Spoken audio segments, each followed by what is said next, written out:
All right, so for today's lesson, we are going to be focusing on frequency tables.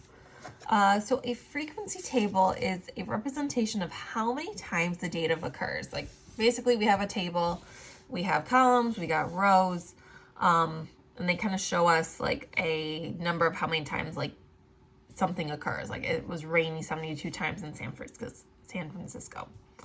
A two-way table represents possible relationships between two sets of data. So instead of just having one column, you may have a few. So here we have like San Francisco and Seattle. It's rainy and it's sunny. You have multiple different things that are going on in your table. So let's just kind of jump in and we get started. Example 1, it says the data about rainy and sunny days in 2021 in two cities is collected in the two-way frequency table. How many rainy days does San Francisco have in 2021? So what I'm going to do is I'm going to go over to San Francisco, come over here, and I see this is the rainy column. So that means San Francisco had 72 rainy days in 2021. So it's going to be 72. How many sunny days does Seattle have? Well, here's Seattle. Sunny is over in this column, so I'm going to go over here, and that means Seattle had 215 sunny days. Which city has more rainy days? Well, I look at the rainy column. San Francisco had 72, Seattle had 150, so definitely Seattle. 150 is more than 72. And then is the total number of days in both rows the same?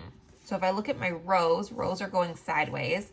If I total them, 72 plus 293, so 72 plus 293 is 365. So my total is 365 here. If I do the same thing, 150 plus 215,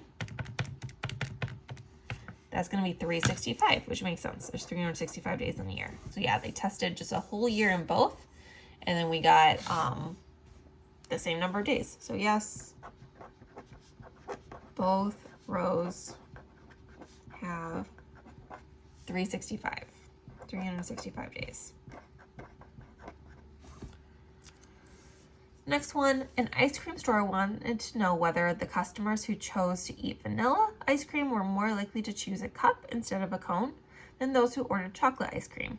They created a two-way frequency table of the data. Use the table to answer the following questions. How many total customers were in the study? So here, if you look, we actually have a total column now and a total column down here. So my total for everything is always going to be in the far right. This is like our sample space. So there's 473 total customers that were part of the study that were asked. So 473 people. Are customers more likely to choose chocolate ice cream or vanilla? So if we look over here, chocolate is chosen a total of 231 times. Vanilla is chosen a total of 242 times. So vanilla is more than chocolate, because that was chosen 242 over 231. Are customers more likely to choose a cone or a cup? So now what I'm going to do is go down to my cone and cup totals. The cone total is 261. The cup total is 212. So it looks like cone is more popular than cup. So cone.